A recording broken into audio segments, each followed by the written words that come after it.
वह वहां पर हम लोगों ने इस दौरान ऑक्सीजन की सप्लाई, आपने पहली बार देखा होगा कि ऑक्सीजन की सप्लाई हमें बाहर से मंगानी पड़ी।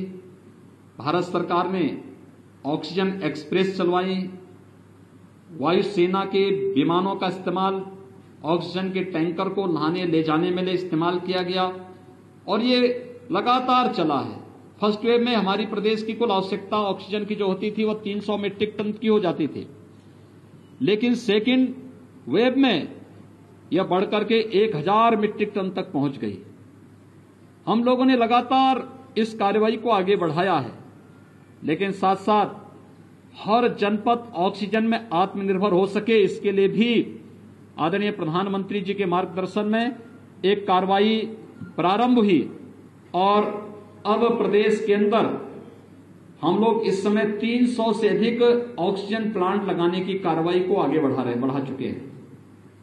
मुझे ये कहते हुए प्रसन्नता है कि आपकी मुजफ्फरनगर में भी 6 ऐसे प्लांट लगने जा रहे हैं जो यहां पर 4 पहले से थे, उनकी क्षमता कम थी, 6 नए प्रस्तावित किए गए हैं जिनको हम यहां पर लगाने जा रहे हैं। हम लोगों ने वर्तमान में जो एक आशंका व्यक्त की जा रही है कि गांवों में इन्फेक्शन बहुत ज्यादा फैल चुका है, राज्य सरकार उसके प्रति पूरी सतर्क है। 5 मई से ही हमारी गांव-गांव में घर-घर सर्वे का काम चल रहा है। हमारी निगरानी समिति स्क्रीनिंग का काम करती है। स्क्रीनिंग के बाद लक्षण युक्त और हर संदिग्ध व्यक्ति को मेडिकल किट उपलब्ध करा रही है।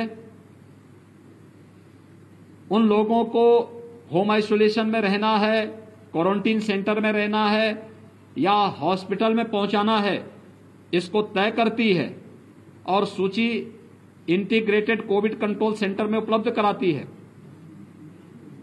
ICCC से 24 घंटे के अंदर रैपिड रिस्पांस टीम उस गांव में पहुंच करके एंटीजन टेस्ट कराती है।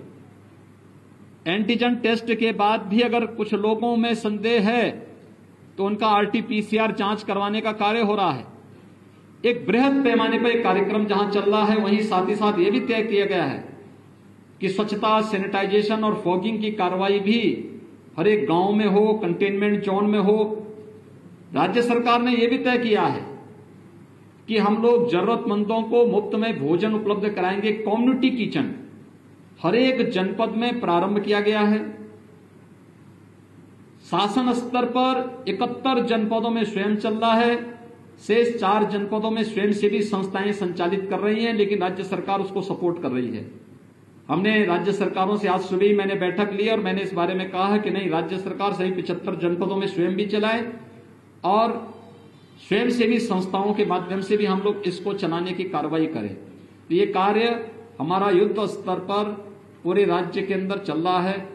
कंटेनमेंट जोन में डोर स्टेप डिलीवरी को भी आगे बढ़ाने की कार्रवाई हमारी चल रही है और हम लोग उसको आगे बढ़ाने का कार्य कर रहे हैं। अभी जो आशंकाएं व्यक्त की जा रही है थर्ड वेव के प्रति हम लोग पूरी तरह सतर्क हैं और हर जनपद को कहा गया है, अभी से थर्ड वेव के बारे में आशंका है कि बच्चों पे ज्यादा बच्चे इससे संक्रमित हो सकते हैं। यद्यपि पहले ही उसमें कहा, पहली फर्स्ट वेव में ही ये बात कही गई थी कि हाई रिस्क कैटेगरी के लोग बाहर न निकलें, खासतौर पर जिसमें 60 साल से ऊपर के लोग, 10 साल से छोटी उम्र के बच्चे, गर्भवती महिलाएं, कम इम्यूनिटी के लोग, कमजोर इम्यूनिटी के लोग और एक या एक से अधिक बीमारी से ग्रसित कोई भी व्यक्ति ये घर के बाहर न निकले, घर में भी मास्क धारण करें। किसी भी व्यक्ति को बाहर निकलना है, जो शेष अन्य लोग हैं, आवश्यक कार्य से बाहर निकलना हो तो मास्क जरूर पहने और 2 गज की दूरी का जरूर पालन करें। थर्ड वेव के बारे में, जो बच्चों के बारे में आशंका व्यक्त की जा रही है, राज्य सरकार ने अभी से अपनी तैयारी कर ली है। हर जनपद में पीको के निर्माण की, पीडियाट्रिक आईसीयू के निर्माण की कार्रवाई, मैन पावर की ट्रेनिंग की कार्रवाई, पीडियाट्रिशियन, गायनेकोलॉजिस्ट, इन सब की ट्रेनिंग की कार्रवाई राज्य के अंदर हम लोगों ने प्रारंभ की है। ब्लैक फंगस की भी एक पोस्ट कोविड पेशेंट में ब्लैक फंगस की एक नई चैलेंज हमारे सामने आई है। कुछ मामले प्रदेश के अंदर आए हैं, उनके उपचार की व्यवस्था की जा रही है।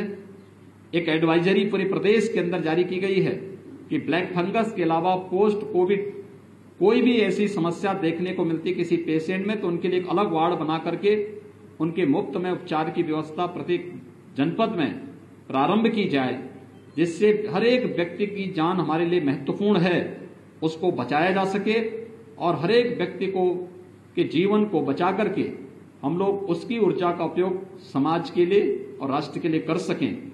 आप सबसे मेरी अपील है, राज्य सरकार ने अपने स्तर पर जो कार्रवाई की है, केंद्र सरकार जो कार्रवाई कर रही है, खासतौर पर केंद्र सरकार ने हर एक गरीब को 5 किलो यूनिट यानी पर यूनिट 5 किलो खाद्यान्न उपलब्ध करवाने की कार्रवाई शुरू की है। प्रदेश के अंदर 20 मई से खाद्यान्न वितरण होगा। राज्य सरकार ने जून, जुलाई, अगस्त 3 महीने के लिए हर पात्र गृहस्थी और अंत्योदय कार्ड धारक के साथ साथ हर जरूरतमंद को खाद्यान्न उपलब्ध करवाने, निःशुल्क खाद्यान्न उपलब्ध कराने की कार्रवाई को अपनी मंजूरी दी है। इसके साथ ही जो डेली कमाने वाले लोग हैं, श्रमिक हैं, स्ट्रीट वेंडर हैं, माली है, कुली है, पलेदार है, नाव है, धोबी है, मोची है, इन सभी लोगों को 1000 रुपये का भरण पोषण भत्ता भी प्रदेश सरकार ने अपनी स्वीकृति दी है। ये जून माह में सभी लोगों को मिलना प्रारंभ हो जाएगा। आप सबसे मेरी अपील है कि समाज को जागरूक करने और इस महामारी से मजबूती के साथ लड़ने में, प्रत्येक नागरिक को तैयार करने में, जागरूक करने में आपकी एक बड़ी भूमिका हो सकती है। आपके माध्यम से मैं सबसे अपील करूंगा, हम कोरोना प्रोटोकॉल का पालन प्रत्येक व्यक्ति करे। हर व्यक्ति अनावश्यक कोई भी घर से बाहर न निकलें, लेकिन अगर किसी को घर के बाहर निकलना ही हो तो मास्क जरूर पहने, 2 गज की दूरी का पालन जरूर करें। अगर कोरोना के इस प्रोटोकॉल का पालन हर व्यक्ति करता है तो कोरोना के खिलाफ देश की लड़ाई को विजयी बनने में बहुत देर नहीं लगेगी और इस महामारी से, इस सदी की सबसे बड़ी महामारी से हम सफलतापूर्वक विजयी बनने में हमें सफलता प्राप्त होगी। धन्यवाद।